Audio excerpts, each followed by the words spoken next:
Welcome to the Villagers podcast. Sean wasn't smelling weed. It was just garlic. Exactly.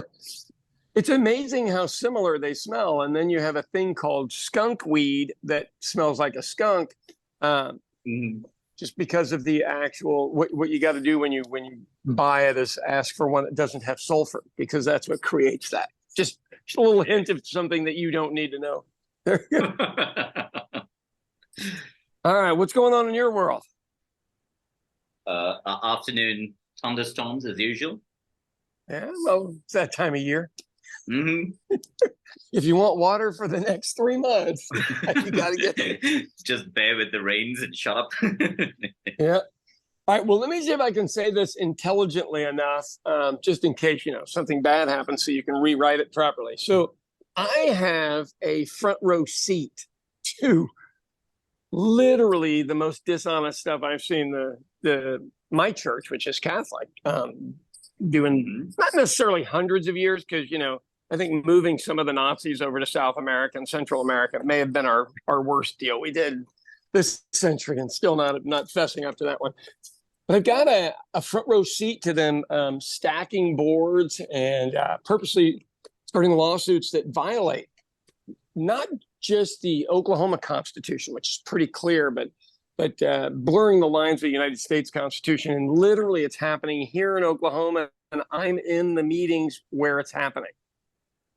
Oh, wow. How crazy is that shit? Yeah, isn't that nuts? Like they stacking boards to kind of push their agenda forward?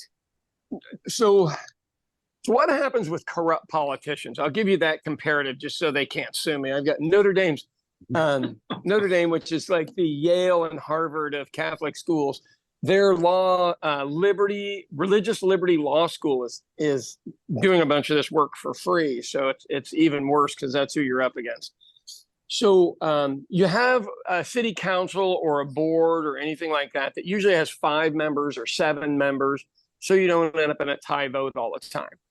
So when they started looking at bringing in this Catholic internet school, which is essentially what it is, the board members started quitting.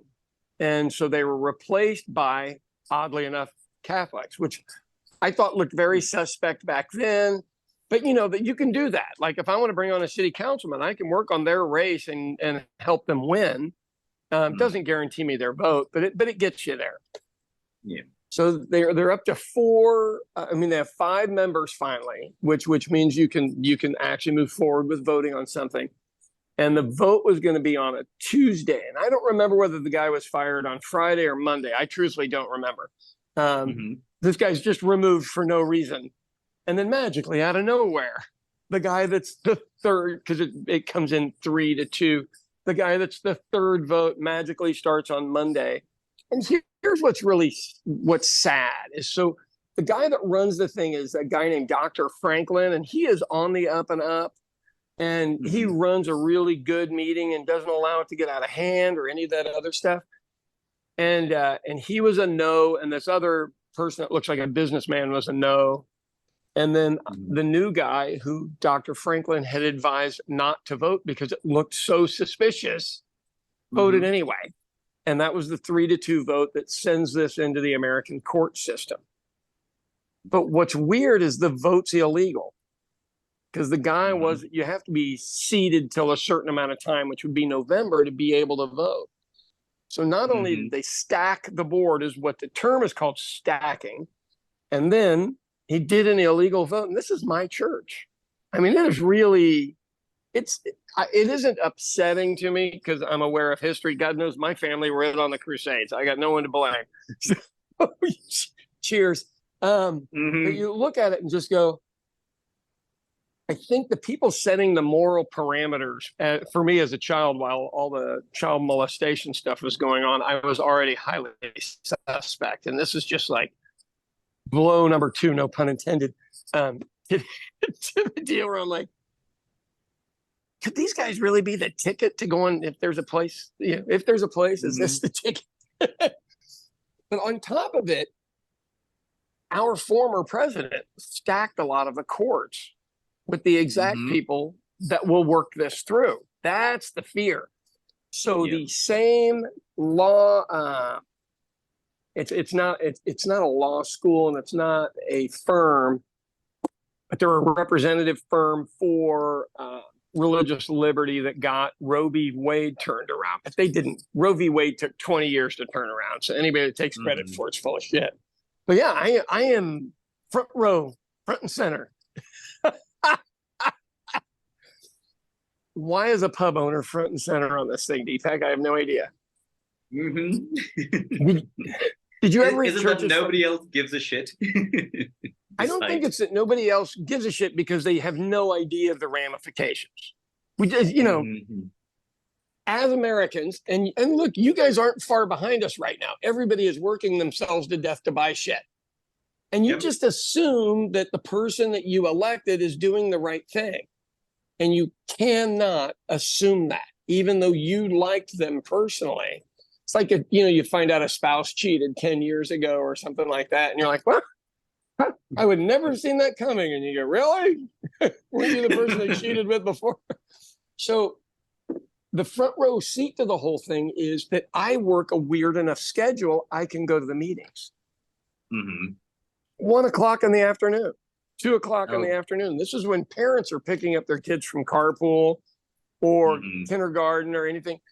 But those parents are mom and dad are both working double jobs and everything. So I have witnessed crazy stuff this year. And I don't really know where it goes, to be totally honest with you. It all ends up in the murky court system. And right now, the American court system is a bit suspect. You also use the term they're slightly stacked in favor of. Oh, yeah, of this kind of stuff. Yeah, the move towards white nationalism. I mean, undoubtedly, our Supreme Court right now is at its lowest approval ratings in history. And rightfully so. We all look at it and go, who are these people? I don't know who any of these people are. They don't look like they do look like me, but they don't look like anybody else. It's disheartening and unnerving a little bit. I do like the fact that I'm seeing it, so I'm not reading it in a newspaper trying to interpret, And coming from a fellow Catholic, I think it's even weirder. Yeah.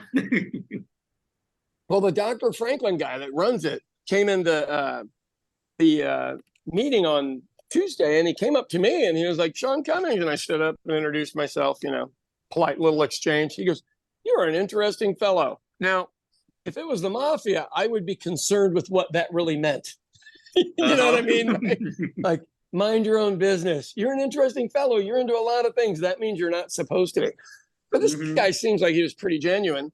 So I went ahead and I sent him a note and I was like, hey, if you want to have some coffee or lunch or something, give me a ring. I'll happily sit down with you. I like the work you've done. I don't like anybody else over there. I mean, so the one guy, the ringer, the stacked person, I took some video of him on Tuesday and put it on TikTok. And man, he did not want me photographing him. Yeah, I'll send you the small clip of it so you can personally see it. But yeah, this march towards white Christian nationalism is alive and well, and Americans don't know what it is. Isn't that weird? Yeah. My God, the guy running for president, DeSantis, used the floor that was this Nazi symbol in a campaign ad. Oh yeah, and then they blamed it on some weird staffer that the staffer did it, and these are just young kids. Yeah. I also like the fact that he did mention yesterday that Black people learned a lot of skills while they were in slavery. I can't believe I'm watching this. Here, I mean, I literally just can't believe. And this guy, Donald Trump has to go to prison or die for this guy to have a chance. So there's nothing to all this, because I don't think he can get reelected in Florida after saying all this shit. That's not a white state, Alabama, Mississippi, Tennessee, Kentucky, well, evidently Oklahoma, and Texas. And Texas has turned. That's almost blue now. But the other ones, you can probably get away with doing that cracker shit. I don't know. It's puzzling, man. The the good news is, like, from my end, I'm in the mix. I'm not standing by letting shit happen. And I wish more people that look like me that had an education get into the mix. You know? So but it's crazy. Like what you said, right? They basically do set up these meetings at weird times where working professionals cannot show up. Right. Like you'll have to take a day off work to go do this, which it works around your schedule, but not everybody. Right. And so I become the go-to guy to kind of get the real story. Now, I give the real story that I see. And 40 years in business and a pretty interesting life, I can take a view on things that most people, you know, I for some reason, I can kind of see the big picture. Does that make sense? I see where kind of the chess pieces are going. But yeah, man, it's so we've got this meeting tomorrow morning will be the next but I'm sure they will have security out the wazoo tomorrow so that you don't go and raise hell, considering that the preacher was praying for the two guys who got charged. I did see that video. Just a little background on that preacher. He's still arguing about whether JFK assassination was real. Did I send you the paperwork on what the county Republican parties are using for like a written agreement platform that are all based? Was that like some sort of resolution they were trying to pass? No, they passed. It passed, and it's going county to county. And I mean, do you not look at that and just go, you guys are going to have the FBI on you? And what they want to do is basically, the reason everybody wants to get rid of the FBI is because that's who investigated Donald Trump. It isn't that so think about it. They hated BLM because they wanted to defund the police. Now these guys want to defund the federal police. I mean, and admittedly, they've probably never been in the system, so they don't know it doesn't work well for people. It works well for the government. And they are now finding out that it doesn't work well. I agree with you, it doesn't work well. How about instead of defunding it, how about we overfund it and make it better? You know, the FBI, everybody that worked there used to look just like me. Everybody. You couldn't, how would they go talk to you? You'd be walking in going, I think somebody that looked like you committed this crime. Why are you here? I mean, I am in an odd space right now. Yeah. And I have I'm not fearful. I don't, worry that my car is going to blow up or any of that shit. If it does, the irony that I'm working against the Catholic Church could be an interesting story. We'll leave that for another day in the Guardian. But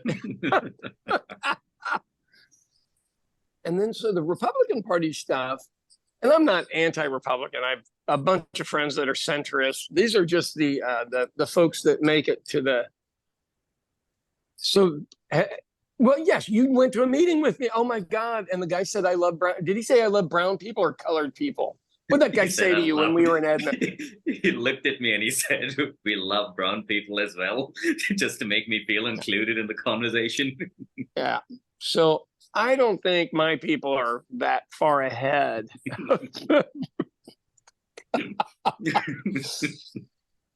Yeah, I got that going for me. What's your opinion on all this, or do you want to stay out of this since you need your visa? At this rate, I wonder which country is better than the other. Yeah, I mean we're sliding back, and so you always go back to the political philosophy. When something terrible happens, and COVID would be a terrible thing that happened, it is an opportunity for an opportunist to seize power. And that's what we're looking at. And these are groups that have been organizing for decades, and they have taken their opportunity and they're rolling with it. And so what I do like to see here in Oklahoma is they're getting a shit ton of opposition. And it's the first time I've ever seen, and not necessarily Democrats, just people that are non-extreme right people showing up, and they're legitimately protesting. See, but there's also the weird part about a lot of the population in America now identifies as atheist or non-religious. Yeah. That was the fastest growing segment. So let me, Mhm. it's kind of like independence. Like they don't want to be so the problem I have is people go, well, what party are you? And I go, well, I'm kind of a Democrat. That associates me with a bunch of shit that I don't necessarily, it isn't that I don't agree with it. It just doesn't matter to me. A lot of the things that we talk about as a party, I just sit there and go, oh, okay. Yeah, some of the hills that they've picked to die on are hills just that stupid. nobody would even fucking notice. Right. 1/10 of 1% of the people is not the ones that we need to worry about. You got to win. So, religion in America and religion worldwide, and I'm sure you and I have had this conversation before. When I was in Europe, the only people in churches in Europe were Americans. Yep. The Europeans gave up on church ages ago because that was what created the volatile political atmosphere. And literally it still continues, but over here we don't know how insidious it is. And once you get them in, it's like rats. Rats are very hard to kill. You got to trap them, and then you got to literally beat them while they're trapped. I mean, those animals are really, really difficult to kill. So we don't know. And so the self-righteous, and think about it, you have God on your side.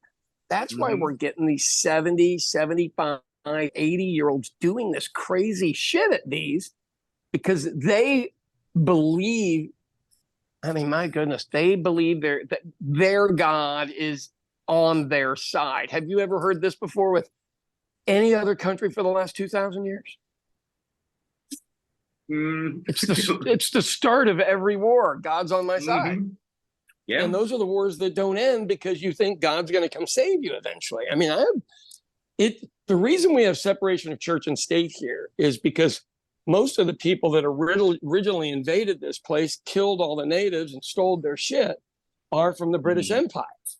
And if they weren't from the British Empire, it was the Spanish Empire or the French Empire, all of which were riddled with church and state problems.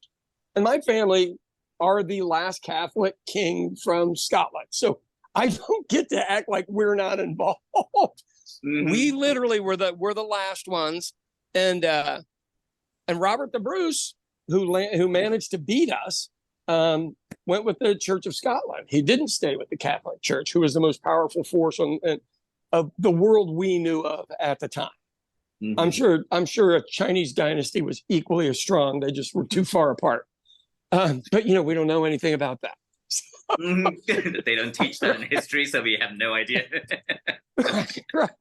Right. Exactly. And I'm sure somebody from the Middle East, the Persians, would explode in size and then size back down. But we don't know of any of that. All we know about are the church and state issues of the countries we were in. And nobody, you think about Henry VIII getting divorced and creating his own Church of England and saying F you to the Catholic Church. Generally, that would be a death sentence. And it was not. So now here we are again. We've got the Protestants and the Catholics in the same room agreeing on something. And is that when we need to really be scared? Okay, so tell me this, just for a little bit of context, if someone's listening to us for the first time, and I would suggest you'll go watch the previous episodes. So what happens if this law comes into effect? It means that religious organizations can now use federal funding, correct? Well, it's not just federal. So in Oklahoma, in our Constitution, you are not allowed to use public money for religious or political institutions for schools. Now, what's weird is they'll loan money, stuff like that. But you're not allowed to basically support the business, for lack of a better word. So these guys came in and said, well, we're going to start this business, and it's going to be a charter school, which is not a real school, kind of weird, on the internet. And then we're going to use state funds to do it because the state schools are failing, which they're not. There's about 20 of them that are failing. But there's also hundreds of schools that are doing just fine. So It's just the door is open. It's an enormous amount of money. School is half of our budget. So we're talking in the range of 5.5 billion to 7 billion with a B dollars. And here's where things get weird. In our state, the Ku Klux Klan was very strong, and they hate who? Anyone of color. You know, it used to be just blacks, Jews, and Catholics. But it was anybody of color. Let's be honest. And the Catholic Church was kept. These guys, their argument is that the Catholic Church, they put that law into the Constitution to keep them out, which says no to their religious liberty. And they're the only ones that have enough schools for it to matter. If the Baptists wanted it, there just aren't enough. You know, nobody. It's our population, only 10% goes to private school. Yep. And this would expand that to probably 50% in the next 25 or 30 years. Now, could they run schools better? That's the argument we really should be having. Could they run them better? And I would go, yes, but there's no oversight. There's none. And we created laws a few years ago that the teachers don't even have to have licensing. Okay. We are hiring, like, you have a degree, you could come here and teach. Literally. And God knows we need you. Maybe that's how you need to work your deal. Come over and teach. I mean, so all of this was put together with domino pieces over the last 20 years. And then at the same time, they defunded the schools to basically put them in the hole they're in. You know, somebody beats their wife and goes, well, bitch, I can't take you anywhere now. You got bruises on your face. Like a self-fulfilling prophecy, like fuck the schools over so that your mission actually ends up coming true. Right. So I was in a meeting last Saturday speaking, and I did real well with the audience. And it's not my audience. These were Oklahoma 2A, Oklahoma Second Amendment. And the argument that they brought up, because they couldn't find anything else to argue with me about, was I had used the term white flight, which is what happens when people of color move into your neighborhood and the whole rest of the neighborhood decides to move to another town or to another suburb so they don't have to live by it. It is literally called white flight. And I had prefaced it by, you would think Edmond was full of white flight. And I said, man, that's one of the most mixed cities I've been to in Oklahoma. Truthfully. I mean, they're educated. That's what's the difference.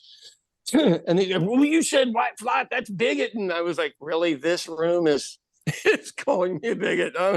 Okay, this is a new low. The term white flight is what they were having problems with. And I said, do you want to take out your phone and Google it? Because it'll tell you exactly what it is. I'm not wrong. Which one? White flight? Yeah. I mean, shit. We have had this discussion a lot of times. Right.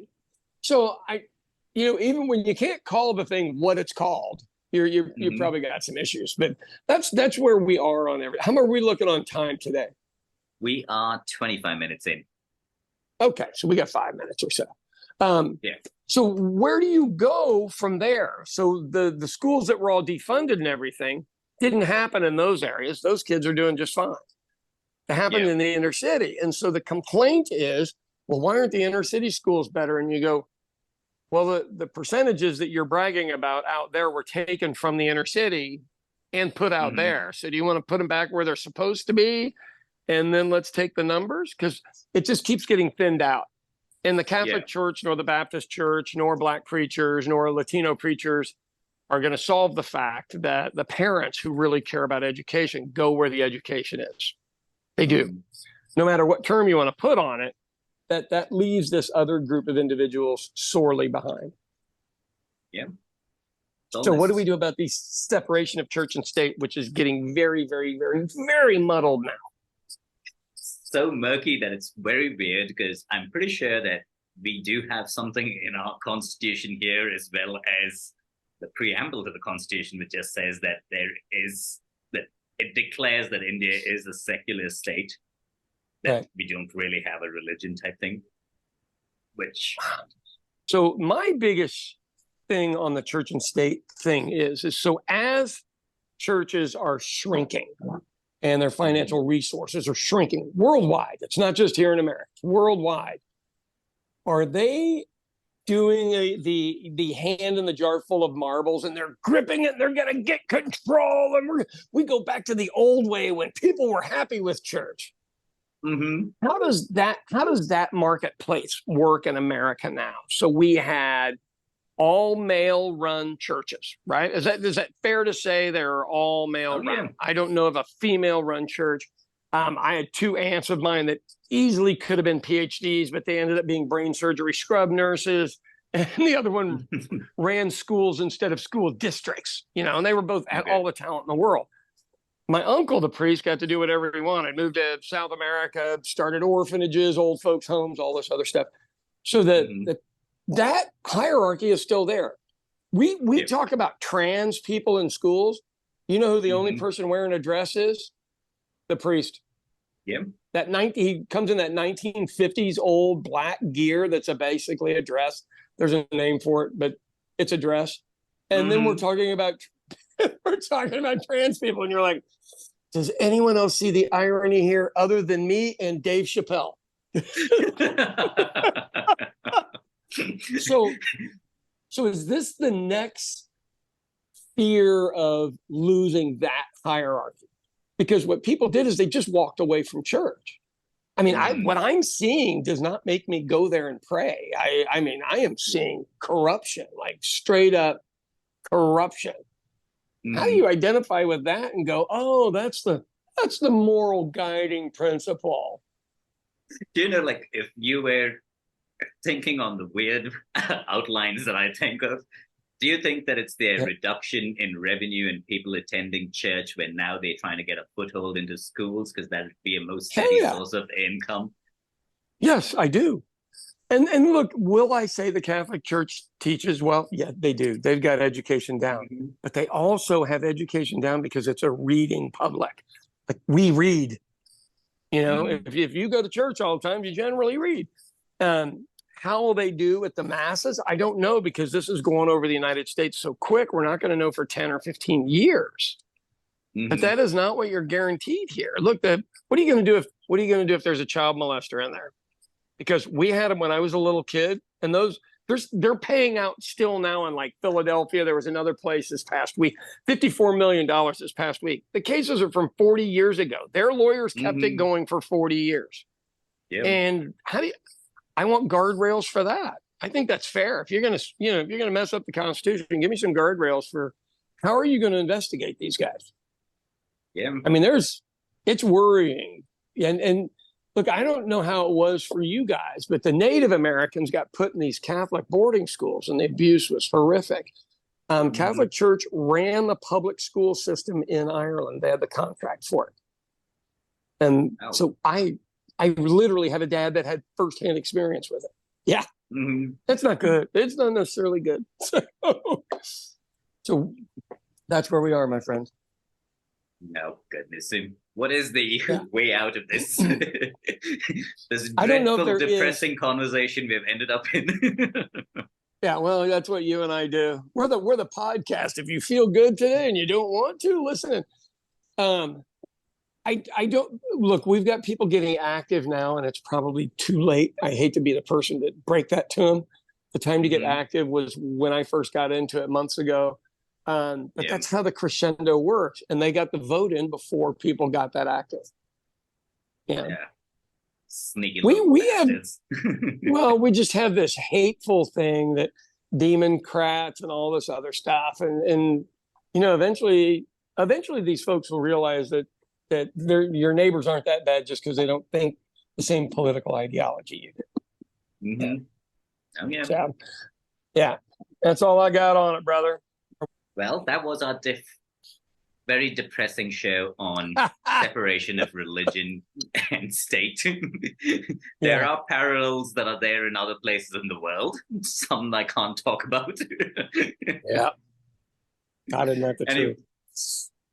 That was Deepak and Sean at the Villagers Podcast. Yep. Like us on Spotify, YouTube. Sean was trying to say something and I interrupt him as usual. Heck no, you were doing the right thing. Tell them where to find us. Yeah, exactly. We talk over each other for 30 minutes. Yes, find us on YouTube and Spotify.